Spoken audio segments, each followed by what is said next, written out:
అందరికి నమస్కారం. నేను మీ సురేష్ యాదవ్. గద్దర్ గారి పేరు నాంపల్లి పెడతాననేది సీఎం రేవంత్ రెడ్డి గారు అంటున్నారు. నేనేమంటానంటే రేవంత్ రెడ్డి గారు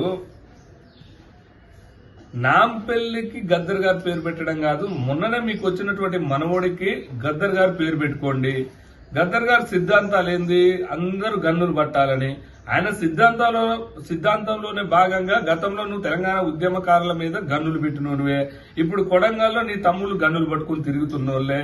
ఇప్పుడు సడన్ గా మందకృష్ణ మాదిగ గారికి, ఒక మాదిగ బిడ్డ గారికి ఒక అవార్డు వస్తే, పద్మశ్రీ అవార్డు వస్తే నువ్వు తట్టుకోలేక నేను గద్దర్ గారి పేరు పెట్టినా అని చెప్పేసి నీ ఆర్థిక లావాదేవీల ఒప్పందం ఛత్తీస్గఢ్ లో నీకు కొన్ని కాంట్రాక్టులు వస్తే అక్కడ కాంట్రాక్టులు సీతక్క గారి పేరు మీద పెట్టుకుని గద్దర్ గారు నక్సలైట్లతో ఒప్పందం చేసుకుని ఈ ఆర్థిక లావాదేవీల ప్రేమ గద్దర్ గారి మీద చూపిస్తున్నావు.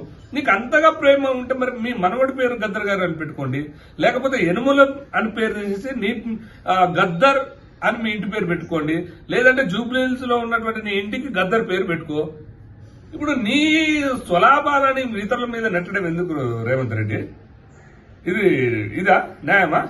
నీ స్వలాభాల పేరు, నీ సొంత లాభాల పేరు అవతల మీద నెట్టకండి. గద్దర్ గారు ఇప్పుడు చనిపోయిన వాళ్ళ గురించి నేను మాట్లాడదలుచుకోలేదు, కానీ మీ మనవడికి ఫస్ట్ గద్దర్ పేరు పెట్టినాక నువ్వు మాట్లాడు. అసలు నీ మీద నీకెంత ప్రేమ ఉన్నదో నీ ఇంటి పేరు గద్దర్ పేరు పెట్టుకో, లేకపోతే నీ ఇంటి పేరు గద్దర్ పెట్టుకో, లేకపోతే నీ ఇంటికి నీ గద్దర్ నివాసం అని పెట్టుకో.